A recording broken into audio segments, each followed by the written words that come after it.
2 pontos aquém e um pouco mais, e São Paulo 2 pontos além. Né? Mas eu acho que nós temos tido a sorte com o governo paulista, mas também com os empresários paulistas. Você está vindo para a nossa região, vou dar um exemplo local. Nós temos aqui uma cidadezinha chamada Altinópolis e alguns fazendeiros de café ficaram assim chocados com a informação de que eles vendiam uma saca de café por US$ 100 e quando transformada em xicrazinhas de café na Alemanha, ela custava US$ 7.000. Então, eles tinham US$ 6.900 de lucro. Então, esses fazendeiros se reuniram e estão vendendo café na Galeria Lafayette em Paris e ganhando os US$ 7.000 para o Brasil, ao invés de deixar para os alemães, que são os maiores vendedores do café brasileiro. Maria Rita, olha, eu vou tentar fazer um resumo aqui, até porque daqui a pouco eu estou pegando um avião para São Paulo. Eu quero voltar aqui a Ribeirão Preto, falar mais vezes com você, com seus ouvintes. Tem uma coisa fundamental para quem viajou pelo mundo, e eu já vivi fora do Brasil, posso dizer, quanto menos um governo se intervir ou interferir na atividade empresarial, melhor. Porque o empresário, sem ele competir com alguém ao lado dele, é vocação. Agora, ter que competir também com os obstáculos que um governo impõe à sua vida empresarial é covardia. Então, hoje, 30% do efetivo de uma empresa é feito para regulagem da empresa, só de impostos. Se você pegar o Brasil, tem empresas que têm mais de 50 impostos. Como é que você pode administrar isso no seu dia a dia? Enquanto o objetivo principal é produzir alguma coisa e entregar para alguém. Então, eu insisto, a vinda a Ribeirão Preto, ela tem conteúdo voltado para o agronegócio, mas é um reconhecimento da capacidade do empresário que está instalado aqui. Eu fiquei muito surpreso na mesa que eu estava agora no almoço, não tinha... eram várias pessoas de vários lugares do Brasil, inclusive, que hoje vivem em Ribeirão Preto, porque é efetivamente a tal da Califórnia brasileira. Então a Câmara não poderia ficar fora daqui. Eu acho que a gente vai ter muita oportunidade nos próximos meses de estar falando com vocês. O nosso objetivo é ajudar efetivamente ao pequeno e médio empresário localizado na região, que possa acessar mercados, tanto o mercado americano como outros mercados, porque a gente tem condições de fazer isso. Bom, foi um prazer muito grande e sempre que estiver em Ribeirão, esteja aqui no nosso programa. Obrigada. Muito obrigado a você, aos seus ouvintes, e até a próxima vez. Beleza. Aqui, ó.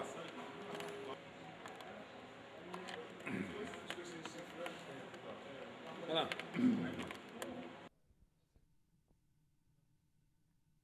Nós conversamos agora com Alexandre Castro, que é consultor.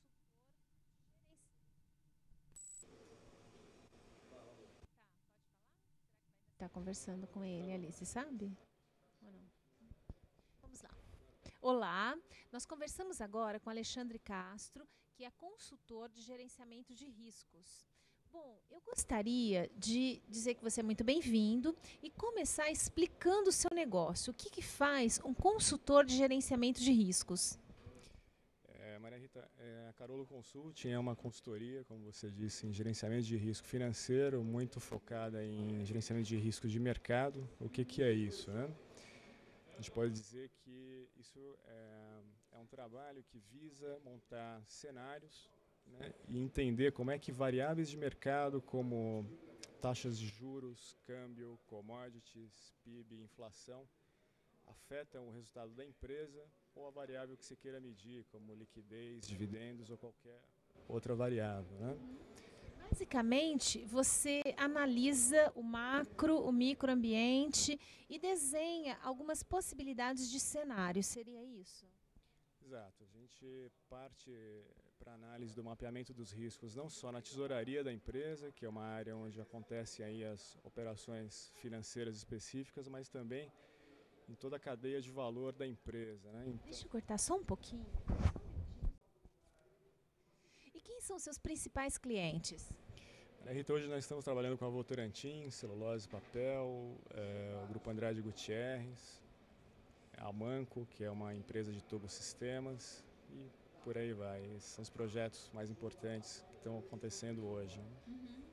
Tá bom. Eu gostaria de você, basicamente, falar de política de hedge, né? Que importância tem isso para o sucesso financeiro da empresa? Quando é feito o mapeamento dos riscos da empresa, não só na tesouraria, mas em todo o restante da empresa, você identifica onde é que estão as exposições da empresa, né? A empresa pode apresentar, em função do mercado que ela atua, alguns hedges naturais, mas outros hedges ela tem que ir ao mercado, né, e buscar alternativas aí. Então hoje a gente tem um mercado aí bastante complexo de opções e derivativos para que as empresas consigam fazer uma estruturação da sua política de hedging de uma forma mais racional, a um custo menor, quer dizer, uma relação custo-benefício mais favorável, né? Bom, Alexandre, seja bem-vindo a Ribeirão Preto e eu convido para estar voltando no programa. Muito obrigada.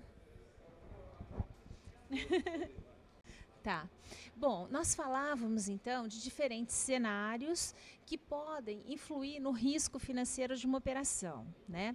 Você comentou que o hedge é muito importante para o sucesso financeiro da empresa. Que outros fatores a gente pode estar considerando para a solidez financeira da empresa? Olha, além de uma boa estruturação da política de hedging, o que também é bastante considerável, assim, importante, é fazer uma boa estruturação da sua área de risco, né? Então você ter uma área dentro da empresa que cuide desse assunto, que tenha metas estabelecidas, com estratégias, processos, funções e, ao mesmo tempo, pessoas capacitadas para executar esses processos. Tá, e para Ribeirão Preto, né? Você vê assim um mercado importante para uma empresa como a sua? Vocês estão pensando em se estabelecer definitivamente aqui? Nós estamos em São Paulo com projetos em empresas em São Paulo e na América Latina. E a atenção que está sendo voltada agora para Ribeirão é em função do agronegócio, né? As grandes empresas que estão aqui. E porque a questão das commodities é uma questão, é uma variável muito importante no resultado das empresas aqui da região. É verdade.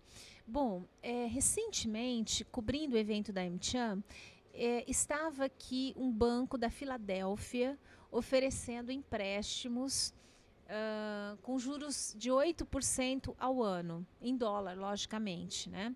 Por outro lado, haviam outros setores da própria Câmara de Comércio viabilizando negócios. Ou seja, a pessoa emprestaria em dólar, mas ela teria contratos vendendo em dólar também, né? Você vê nesse tipo de empréstimo uma boa opção? Olha, Maria Rita, assim, quando a gente fala de mapeamento de risco, de gerenciamento de risco financeiro, a gente tem que entender aí toda a estrutura da empresa, né? Mas como a gente falou anteriormente, existe a questão do hedge natural, né? Então, se você tem uma operação aí de captação de recursos em dólar, então você está exposta a um determinado câmbio, mas ao mesmo tempo você tem as suas vendas vinculadas ao dólar também, então isso acaba sendo um hedge natural. Um bom negócio, né? Já que os contratos são para venda de açúcar e álcool. Sim, pontualmente a gente pode dizer que é um bom negócio, mas teria que entender aí toda a cadeia de valor da empresa para ter uma análise final mais completa e um cenário mais determinado. Houve um fato interessante. Ano passado, os japoneses vieram aqui e queriam que nós começássemos a produzir uma grande quantidade de álcool, né, para depois fecharem os contratos, né? Diferente do que vem sendo a nossa cultura por anos, os empresários da região fizeram ao contrário. Assinaram um compromisso de compra com os japoneses para só então fabricar o álcool que já tem colocação no mercado, né? Você acha que o empresário brasileiro está aprendendo a negociar? Porque por anos e anos e anos nós ficamos focados em produzir, né? Em ser eficazes na produção. Você acha que finalmente a gente está aprendendo a negociar? Rita, essa aí foge do meu escopo, assim, essa vamos... Né? Não vamos colocar. Foge porque Tá. é muito específico. É muito específico, internacional, né? Mas é engraçado. ela impacta no risco da empresa, mas é um outro assunto que tem que ser estudado. Tá. assim, ó, atrás de você que nem um paparazzi hoje, tô me sentindo. Então. Eu cheguei lá hoje tão tonto. Bom, então eu queria assim. Tá. Eu queria que nós estivéssemos conversando sobre a AmCham aqui em Ribeirão Preto, porque afinal de contas você é o idealizador desse projeto. Olha, Maria Rita, primeiro prazer enorme conversar com você, conversar com os telespectadores. Faz tempo, né, que a gente não bate papo, né? Então, eu acho que a vinda da Câmara de Comércio dos Estados Americana aqui para Ribeirão Preto é uma coisa muito importante, é um fato. A Câmara escolheu Ribeirão Preto, é a segunda, só tem uma cidade do interior de São Paulo que tem Câmara, Ribeirão Preto é a segunda cidade. A Câmara é a maior Câmara americana fora dos Estados Unidos, a Câmara de São Paulo, tem 6 mil associados. E a Câmara é um fantástico instrumento, é um facilitador, é uma entidade, sem fins lucrativos, é uma ONG, portanto, que agora não é mais ONG, né? Tem um outro nome mais moderno, mas como a Câmara existe desde 1919, então, na verdade, vamos ser mais antigos um pouco. A Câmara ela facilita as relações das empresas brasileiras com as empresas americanas. E a Câmara ela é feita principalmente para as pequenas e médias empresas. Hoje, ainda hoje no lançamento da Câmara, eu ainda falava que as empresas maiores, que as empresas grandes, todas elas têm recursos. No setor sucroalcooleiro, por exemplo, tem as trades, as grandes trades, umas americanas, outras europeias, que fazem toda essa movimentação.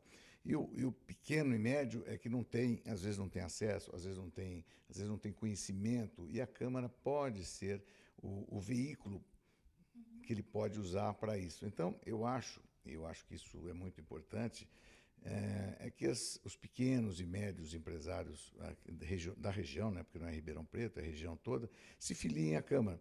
Se a gente fizer da Câmara de Ribeirão Preto uma filial forte, uma filial ativa, com certeza nós vamos ter frutos e resultados disso. A Câmara traz todas as pessoas importantes que vêm aqui em São Paulo, principalmente os americanos importantes que vêm em São Paulo, todos eles, de uma forma ou de outra, passam pela Câmara. O dia que Ribeirão Preto tiver um peso maior, com certeza isso passará por Ribeirão Preto. Na medida em que o Banco do Brasil toma a decisão de trazer a sua sede regional do Estado de São Paulo para Ribeirão Preto, isso começa a acontecer com empresas grandes. Amanhã você pode ter certeza que a Cham vai começar a desviar um pouco de São Paulo para cá, até porque essa interiorização ela é inevitável e ela está acontecendo.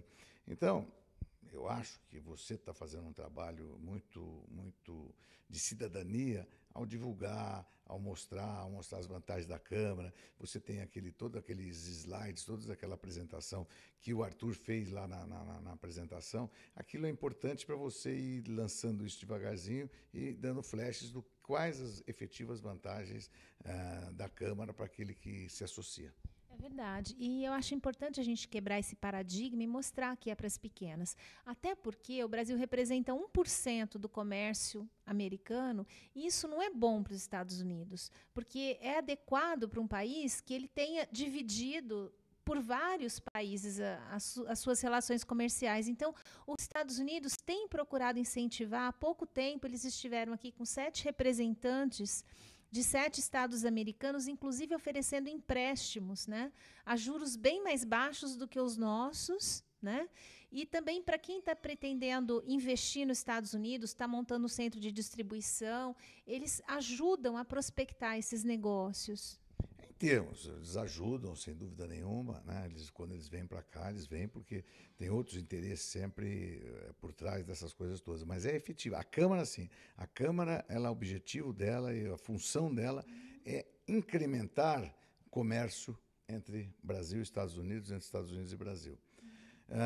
E o que é importante é que a Câmara te mostra qual é o PIB americano, qual é o PIB brasileiro, são 11 trilhões de dólares versus 680 milhões de reais.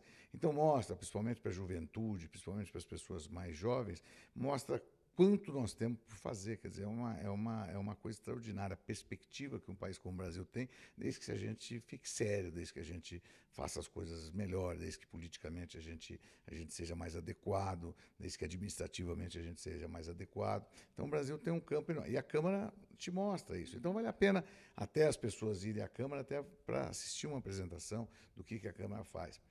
Você estava dizendo, né, ontem teve aqui em Ribeirão Preto, por acaso, né, o presidente do Banco Mundial, né, que é uma das mais altas autoridades americanas. Ele é o formulador da política do presidente Bush, né, que é uma política com a qual a maioria de nós não concordamos muito, mas, enfim, é uma pessoa super importante que formulou e formula isso.